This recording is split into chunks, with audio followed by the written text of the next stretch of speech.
nós estávamos com 180 pequenos grupos. Aí, numa 180 pequenos grupos, você coloca uma média de 10 pessoas, dá o quê? 1.800 pessoas, certo? Então, nós fomos para 310 pequenos grupos, depois que escrevemos o livro. E aí, no processo da nossa caminhada, eu estava dizendo para vocês que nós tivemos que repensar. De 310, caímos para 189 pequenos grupos. E aí você vai perguntar assim, o que foi que aconteceu? O que foi que mudou? Por que não continuou crescendo e tivemos que realinhar? Por um processo muito natural. Quando o pequeno grupo, ele é apenas uma estrutura, ele tende a criar e pegar líderes que trabalham em cima de estrutura. Quando você pega o pequeno grupo, e o pequeno grupo não é estrutura, ele é apenas uma ferramenta, um método para acolher, é como se fosse um ninho de acolhimento. Ele estar ali para nós unirmos forças e ações para alcançarmos aqueles que teriam resistência de ir à nossa igreja. Aí nós vamos ter uma grande diferença no princípio que queremos colocar para vocês. Então vamos lá, eu vou tentar fazer uma dinâmica aqui, pegar 2 voluntários. Quem se voluntaria? 2 pessoas. Vem cá, chega um, mais outro voluntário. Ok, pastor, muito obrigado, pode vir aqui. Vamos lá para você entender esse processo que nós vamos falar, ok? Esses 2 líderes, todos aqui são de igrejas batistas, e a igreja batista está vivendo um processo de retorno aos princípios. Nós temos uma estrutura, e muita gente fica com um pé atrás, e um pé na frente desconfiado. Isso vai dar certo, não vai dar certo? Pelas perguntas da manhã, já deu para entender que tem alguém que diz assim, isso não é uma ameaça à nossa estrutura. Como que vai ficar as nossas organizações? Estão se acabando com aquilo. Já viu isso, esse discurso? Pois bem, mas nós queremos e entendemos que não há nenhuma ameaça dessa. Então eu tenho 2 líderes. Eu, como pastor, preguei sobre relacionamento discipulador, preguei sobre discípulos, sobre oração intercessória, sobre compaixão e graça, sobre formação de líderes. 2 líderes. Só que este líder é um líder que é um líder de eclesiologia relacional. Ele entendeu o princípio relacionamento. Sem RD, sem relacionamento, não tem como ter multiplicação saudável. Terá-se pequeno grupo como ministério, não como fruto do relacionamento discipulador. Então veja, 2 líderes que foram para a minha classe de escola bíblica dominical, e eu dei o treinamento para os 2.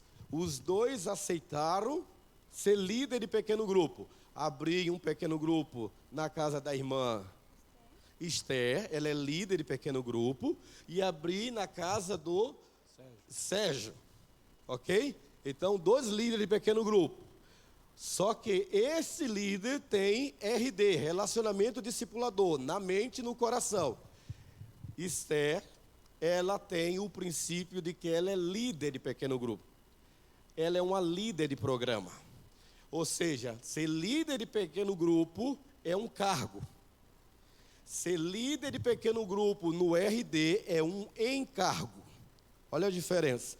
No encargo, ele significa que o estilo de vida dele é ser simpático e cair na graça do povo. No cargo, eu tenho uma tarefa ministerial. Então, como que isso funciona na prática? Vamos lá. Vamos começar a liderança de pequeno grupo. Na liderança de pequeno grupo, temos que atrair gente para o pequeno grupo. Cada um deles vai pegar uma pessoa e vai trazer para o seu pequeno grupo. Vamos lá, escolha uma pessoa e traga. Pode ir, Esther.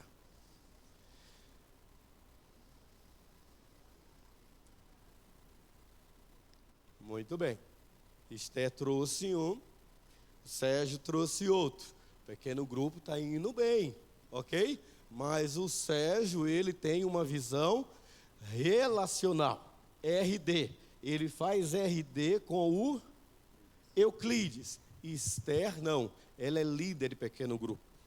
E na cabeça dela o pequeno grupo é como se fosse uma extensão da sala onde ela é professora da escola bíblica dominical. Ela é a presidente das mulheres cristãs missionárias. Ela é a presidente do coro da igreja. E ela também é a líder do ministério de recepção da igreja.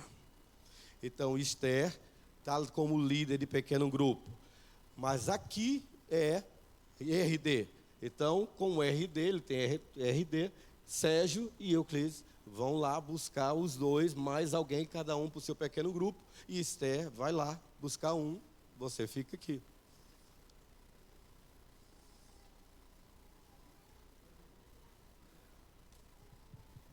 E Esther continua sendo uma líder de pequeno grupo. Ela está indo com o pequeno grupo dela e eu estou perguntando para ela: Esther, está bem o pequeno grupo? Os estudos? A frequência? Eu estou vendo, está crescendo o pequeno grupo dela, né? Sérgio, como está o pequeno grupo? Misturado. Então vamos lá. Esther continua fazendo o trabalho de pequeno grupo. Vai Esther, vai então a turma dele, vamos lá. Um líder de pequeno grupo relacional.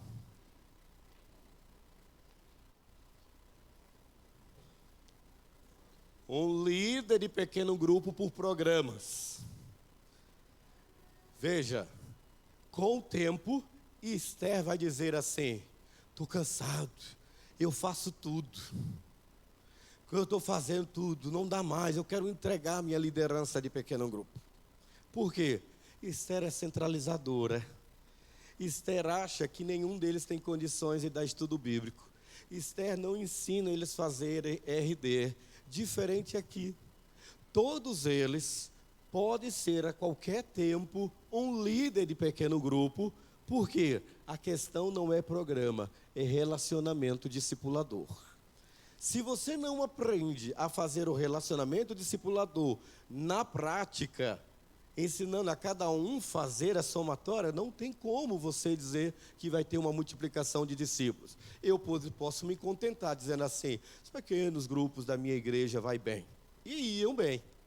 Então cheguei a 310 pequenos grupos, numa média de 10 pessoas, dá 3.100 pessoas. Mas esses líderes aqui começaram a cansar. E hoje eu estou só com 189 pequenos grupos. E os outros? Como Esther, eles cansaram de dar o estudo, cansaram de levar visitante para a igreja, porque eles ensinaram esses daqui a serem como membros de igreja. Só recebe, e ela não consegue frutificar, porque ela não conseguiu fazer com que eles fizessem o que ela aprendeu que deveria ser o pequeno grupo. Amém? Vamos dar uma salva de palmas para ele, gente. Obrigado. Pode sentar. Muito bem. O que nós queremos falar é assim: esse foi o fracasso. Então, quando eu escrevi o livro Igreja Multiplicadora, Igreja Relacional, um caminho saudável para a multiplicação de discípulos, é a questão do relacional. E eu vi que os irmãos fizeram as perguntas na parte da manhã, e teve uma irmã agora, acho que foi a irmã Gabriela, que falou assim: nós temos dificuldade de abordar as pessoas, com o pastor Flávio. Essa é, na nossa pesquisa, numa igreja tradicional da Convenção Batista Brasileira, das 100 igrejas que eu fiz essa pesquisa, 92% responderam que tinha essa dificuldade. A dificuldade de abordar alguém para ir à sua igreja, a não ser que a igreja fizesse um evento. Eles convidam quando é musical de Natal, aniversário da igreja, mas eles não conseguem abordar a pessoa para um relacionamento discipulador. Há um constrangimento, falta de ousadia, fruto do que o pastor Flávio falou, oração, vergonha da igreja, vergonha do sermão do pastor, vergonha, vários motivos. E ele não se sente confortável de convidar ninguém para ir na sua igreja, porque aquela programação é só para crente. Agora, eu aprendi que o RD, uma abordagem que todo mundo sabe fazer, e vou continuar defendendo isso anos e anos, ninguém no Brasil rejeita comer de graça. Convide alguém para lanchar ou comer na sua casa. Você acha que você vai receber um não? Sinceramente, você acha que vai receber um não? Ninguém diz não para você se você chamar para um churrasquinho em casa. Aleluia, ó, um crente já. Né? Ninguém. Olha, eu tenho o hábito de levar no mínimo uma vez na semana um não crente para minha casa. Sempre para uma janta ou para um almoço. Nunca recebi um não. Quando eu recebi um não, foi sempre assim: cara, eu vou viajar essa semana. Não pode ser semana que vem? Pode. Ninguém. Então, a abordagem é porque a coisa não tem atrativo. E você pesca o peixe pela boca. Então, você faz uma sopa, faz um cuscuz, né? Faz um churrasco, convida a pessoa e mantenha um relacionamento discipulador. Seja forte, tá bom? Olhe para mim. Vou traduzir relacionamento discipulador por uma simples palavra. Relacionamento discipulador é ser simpático. É deixarmos de ter essa cara de quem está chupando limão azedo. E cairmos na graça da pessoa. E como é que você cai na graça da pessoa? Dando comida de graça para ela. Só isso, gente. Não precisa fazer nada. Então, o relacionamento discipulador começa com esse princípio. Pode soltar a primeira tela para mim, por favor? Então, dentro desses princípios para nós, princípios para multiplicar, nós temos aí alguns versículos bíblicos que eu quero passar para você, para a gente seguir tempo. Pode passar a tela? Obrigado. Em Gênesis 1, vamos lá, solta. Gênesis 1, 28 e Êxodo 1, 7 mostra que Deus nos chamou para um princípio de multiplicação. Sede fecundos, multiplicai-vos, enchei a terra e sujeitai-a. Esse princípio que é de ordem natural, ele também tem conotação espiritual. Mas os filhos de Israel foram fecundos e aumentaram muito e se multiplicaram e grandemente se fortaleceram, de maneira que a terra se encheu deles. Próximo. E aí nós chegamos em Mateus 28, que é o mesmo princípio de crescimento, que vocês conhecem, que nós já citamos aí. Ide, portanto, fazei discípulos a todas as nações, batizando-os em nome do Pai, do Filho e do Espírito Santo. O cumprimento da missão fazer discípulos necessariamente implica numa multiplicação. Agora, como pastor, eu vou conseguir fazer com que os meus pequenos grupos cresçam? Como é que eu vou ter uma liderança eficaz? Pode soltar aí o próximo. Quando você pega Atos 2,41 e Atos 5,14, olha o que é que diz o texto da igreja. Eu fui chamado para falar para vocês hoje à noite sobre fazer das igrejas que crescem o normal. E aí uma coisa que eu vou adiantar, porque não tenho como segurar, não guardo dinheiro, não vou guardar a notícia, né? Então presta atenção, ó. Eu fui missionário de vocês em Angola. Quando eu vim de recesso uma vez, me colocaram para ter dias de descanso, e me colocaram num apartamentozinho no aterro do Flamengo, ali no Rio de Janeiro, e que embaixo era a comunidade evangélica da Zona Sul. Então ali eu comecei a dizer assim, eu estou um mês de férias, mas não vou ficar sem igreja, vou participar de um culto, né? E quem conhece o Rio de Janeiro, o aterro do Flamengo, ele fica entre a Glória, o Catete, Largo do Machado, Flamengo e Botafogo. São os bairros que estão ali ao redor do aterro do Flamengo. Então eu disse assim, minha esposa disse assim, eu não vou andar muito não, eu vou aqui mesmo, na comunidade evangélica da Zona Sul. A comunidade evangélica da Zona Sul, 4, 5 mil membros. As nossas igrejas, que a gente diz que tem boa doutrina, que a gente diz que tem boa palavra, que tem boa música, eu ia em uma, 100 pessoas. Eu ia na outra, 70 pessoas. eu ia na outra 100 pessoas. Só que quando eu saía do aterro do Flamengo para chegar até o Catete, eu passava pela Igreja Nova Vida, 3.000 pessoas. Para chegar até a Glória, eu passava pela Sara Nossa Terra, 5.000 pessoas. E as nossas pequenas, eu falei, tem alguma coisa de errado. Se nós temos a melhor música, e nós temos a melhor palavra, a melhor doutrina, e por que a gente não cresce? Aí fui falar com um pastor, e o pastor falou assim para mim, porque, meu irmão, nós primamos pela qualidade e não pela quantidade. Isso é cântico de frustrado, gente. Que história é essa? Se o Senhor me dá um princípio de crescimento, e crescia mais e mais a multidão de crentes, tanto homens como mulheres agregados no Senhor. Pode soltar o próximo? Então, quando nós vemos isso, olha o que é que Timóteo diz. E o que da minha parte ouvisse, através de muitas testemunhas, isso mesmo transmite a homens fiéis e também idôneos para instruir a outros. Então, no princípio, eu comecei a perceber assim, gente, tem alguma coisa de errado. Nós precisamos resgatar o princípio da multiplicação. E o princípio da multiplicação, ele se dá pelo exemplo, e não pela estrutura. Não acredito, seja forte, tá bom? Não acredito que pequeno grupo faça a sua igreja crescer, pelo exemplo que eu mostrei aqui.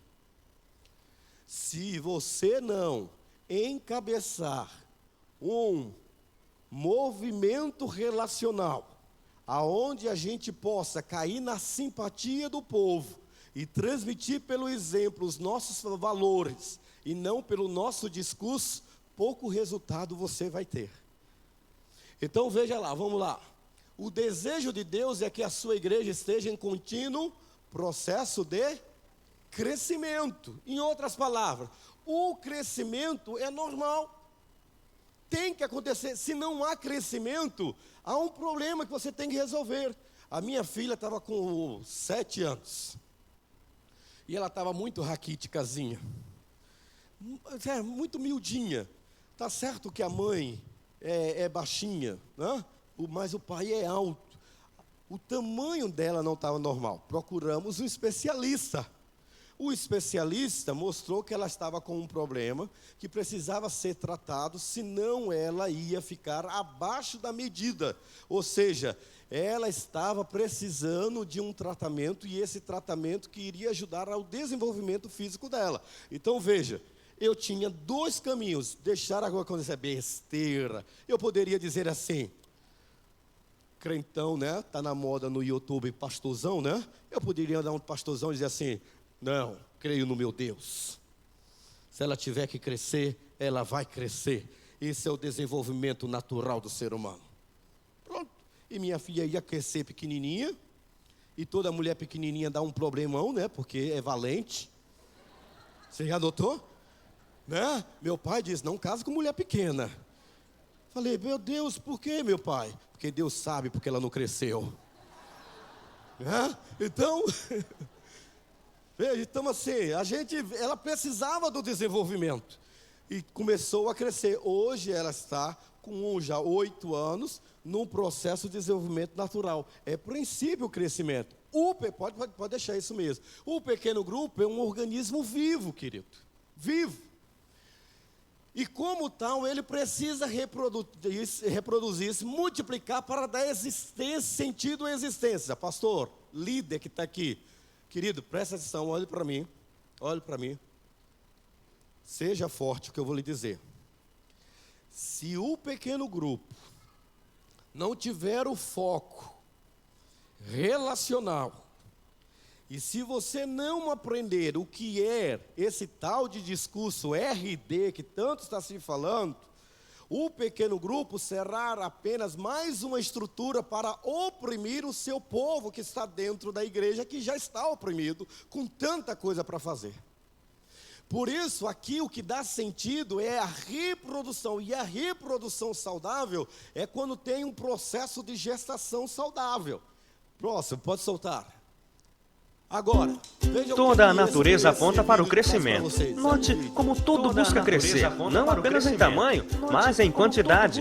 Uma semente brota e dá origem a centenas de frutos, com milhares de novas sementes que vão gerar infinitas novas plantas. Os animais seguem o instinto natural para o aumento da população do clã em qualquer espécie. E o mesmo ocorre com o ser humano. Lição da pré-escola.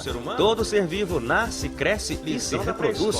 Essa é a dinâmica divina, multiplicação. A própria história bíblica é repleta de exemplos de como Deus gosta dessa operação da aritmética.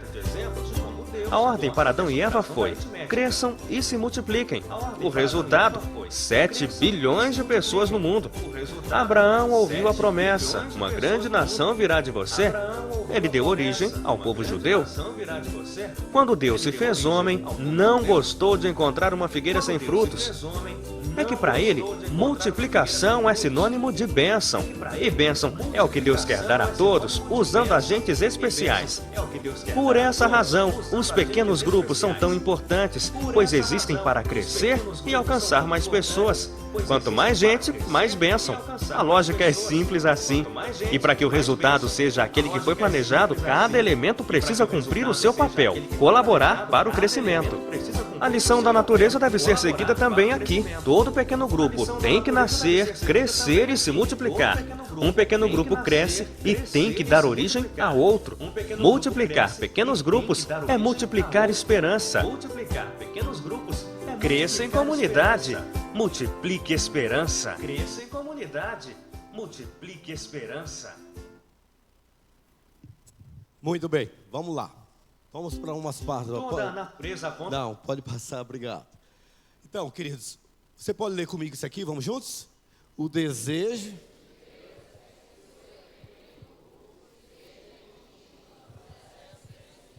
A pergunta é: eu sei disso, pastor Valmir. Nós estamos tateando, patinando, o que nós podemos fazer de forma prática. Atos 6, 7 diz que a igreja primitiva viveu esse princípio de multiplicação e percebeu que crescia a palavra de Deus em Jerusalém, se multiplicava o número de discípulos.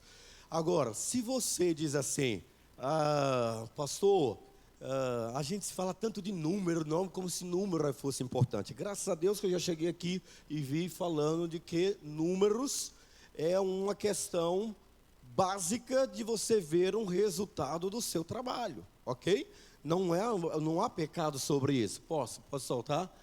Quando desenvolvemos estratégias e compartilhamos a meta de implantar um farol de evangelismo na rua ou em cada base de dados, nós avançamos como igreja porque entendemos um princípio claro, que é a questão da batalha espiritual, que é a luta espiritual e que o inimigo treme quando a igreja avança na cidade. Todas as vezes que multiplicamos pequenos grupos através da evangelização e discipulado na igreja, nós avançamos contra as forças do mal. Eu não quis polemizar, mas alguém perguntou na parte da manhã assim, sobre a questão de você entender o processo da cura na igreja com os de fora. Como é que faria? Tratava primeiro os da igreja para depois trabalhar os de fora? E eu falei que simultaneamente. É lógico que eu também, quantos pastores nós temos aqui presentes? Eu quero saber para saber quantas vezes eu vou receber uma pedrada. Ok, obrigado, pode baixar. É lógico, agora imagina, meu templo, quem conhece Palmas, a Cibapa fica na 208 Sul. Meu templo antigo era desse tamanho aqui, cabendo aí umas 600, 700 pessoas. E eu tinha um auditório num templo desse com 150 pessoas. Eu poderia ficar realizado, mas eu me sentia frustrado. Me sentia frustrado porque não era só eu e a igreja não estávamos cumprindo a missão. Então vou dizer uma coisa para você, que você tem que ser crente para crer, tá bom? Pastor, de médico, herético e louco todos temos um pouco, tá bem? Então todas as manhãs eu ia para a igreja chorar as minhas aflições. E eu ia de corredor em corredor, orando e dizendo para Deus: Senhor, eu vejo pela fé uma multidão de discípulos nessa igreja. E comecei a orar. e dizer para a igreja de púlpito que eu estava numa campanha de oração pela manhã, e assim foi se juntando um a um. Agora, se eu chamasse o povo para orar e eu não fosse, eu daria exemplo? Não. Então, puxei o carro-chefe da oração para nós chamarmos as coisas que não são como se já fossem. Como o seu pequeno grupo pode crescer e se multiplicar? Lembra do exemplo? A metade de vocês chegaram depois. Mostrei o líder de relacionamento, como ele se multiplicou e cresceu, e o líder que também recebeu treinamento, mas não tinha no seu DNA o RD. Ele não sabia se relacionar, ele faz tudo. Então eu percebi que a minha igreja estava matando o líder. Como é o nome, seu nome? O Carlos Alberto, ele era o líder de pequeno grupo, e ele também era o anfitrião do pequeno grupo. Olha só, ele furtava uma ação de uma outra pessoa de ceder a casa. Eu não sei quantas igrejas têm pequenos grupos aqui, mas eu não tive dificuldade na Cibapa de levantar líderes de pequeno grupo. Eu tive dificuldade de levantar anfitrião. Por quê? As pessoas têm dificuldade de abrir as suas casas para revelar quem realmente elas são. E uma multiplicação saudável é quando as pessoas estão dispostas a fazer da sua casa uma extensão da sua igreja. Se a sua casa não for uma extensão da sua igreja, aí é diferente. Certo? Por quê? Porque esse líder, olha só, ele é marido, ele é pai, ele trabalha na gráfica e ele é líder de pequeno grupo. Ele já tem que orar, ele já tem que estudar o estudo, e ele ainda tem que chegar em casa mais cedo, arrumar as cadeiras, se preocupar com tudo, e ainda ficar abrindo a porta para quem vai chegando. A qualidade dessa liderança é péssima. O ideal é que ele seja o líder de pequeno grupo, e a irmã Gabriela seja a anfitriã. Por quê? Porque ela só tem que ser a mulher simpática. Oi, queridos. Tudo bem? Abre porta, fecha a porta, para ele não parar do estudo, porque se ele parar toda hora, quebra a sequência. Ela tem que ser a pessoa em que os meninos estão pulando e diz assim, deixa para lá, gente, são todos uns abençoadinhos. Não são, mas você chama, entendeu? Então, essa é a diferença, ok? Então, nós temos o líder, temos a anfitriã e temos o líder em treinamento. O que é que está isso aqui? Qual é o princípio que está aqui embutido? O princípio da diversidade dos dons. Esse cara é extremamente relacional. Se eu pedir para ele preencher o relatório, ele não vai preencher. Ele não gosta de papel. Então, eu tenho uma secretária. Essa mulher não abre a boca. Essa mulher não dá um riso para ninguém. Se você disser para ela, irmã, dê um riso, não sou filha de dentista para mostrar os dentes.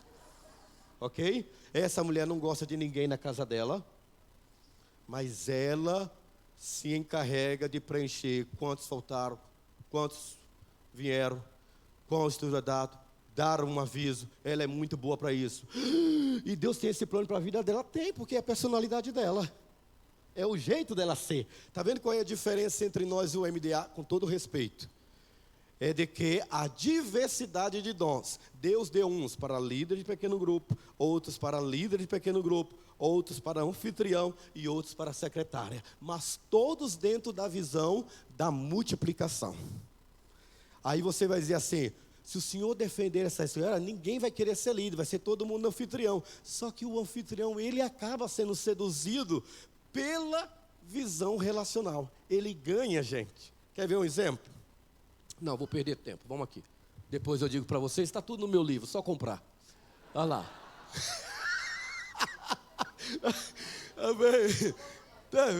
Gostou? Está tudo no livro. Não é pecado, né, irmã? Pois é. Olha, foi pastor, alguns pastores, David Hiller, por exemplo, Joel Comiskey, eles são homens que fizeram pesquisas. E uma dessas pesquisas, feita em 8 igrejas, 8 dias, com 700 líderes, 27 perguntas para nós chegarmos a uma realidade. Por que que eu cheguei a 310 pequenos grupos, tendo mais de 3.000 pessoas em pequenos grupos, e eu caí de 310 pequenos grupos para 189 pequenos grupos? Pastor, o senhor fracassou? Fracassei na qualidade do líder de pequeno grupo. Nem sempre o bom professor de escola bíblica dominical, nem sempre o seu melhor diácono é o cara ideal para ser líder de pequeno grupo.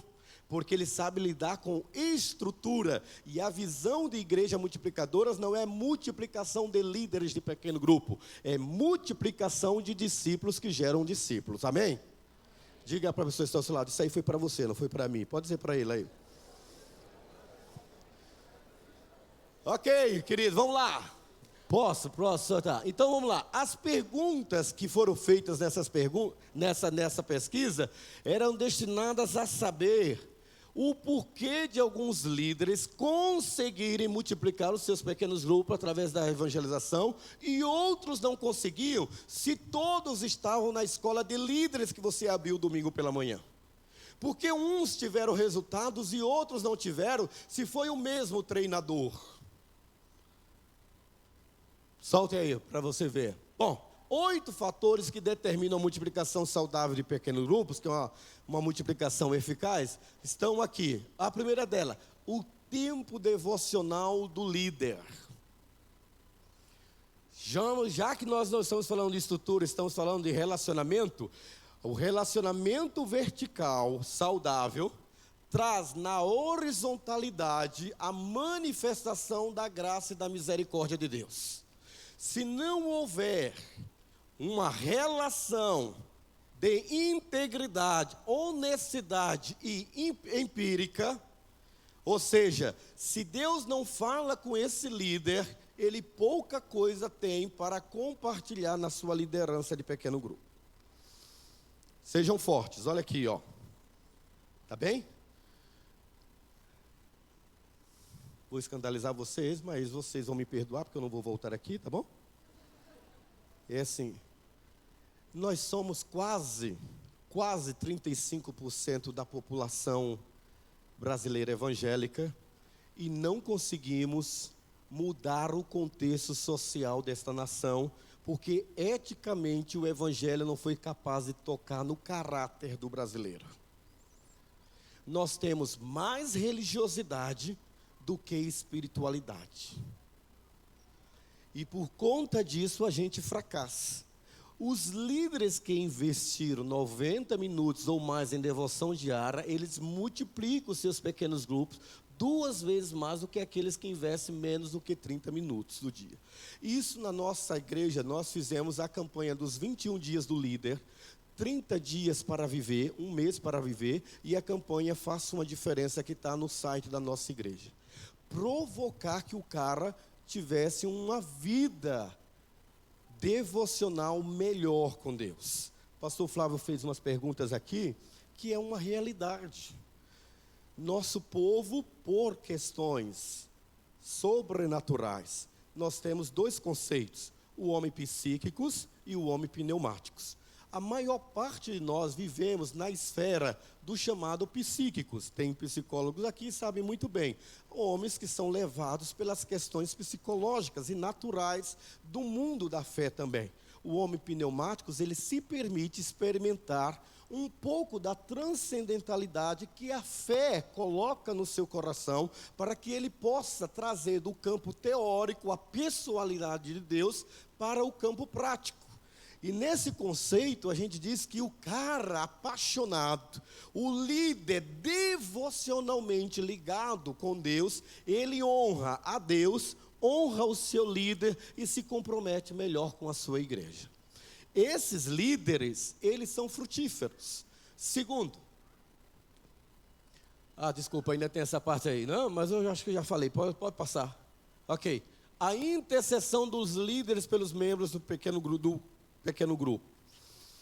Não conheço nada, e a palestra foi antes de mim sobre oração, mas você me perguntar, pastor, como é o ministério de oração na sua igreja? Todos os dias. De segunda a sexta-feira, nós temos das 6 da manhã às 7 horas da manhã, uma jornada de oração. À noite, das 18h30 às 19h30, jornada de oração. Aí você vai dizer, e todo mundo vai, todos os líderes vão. Todos. E se ele não quiser ir, sai da liderança. Porque a oração tem que ser provocada. Nós não temos uma inclinação natural para orar. E nós somos mentirosos. Eu era um mentiroso.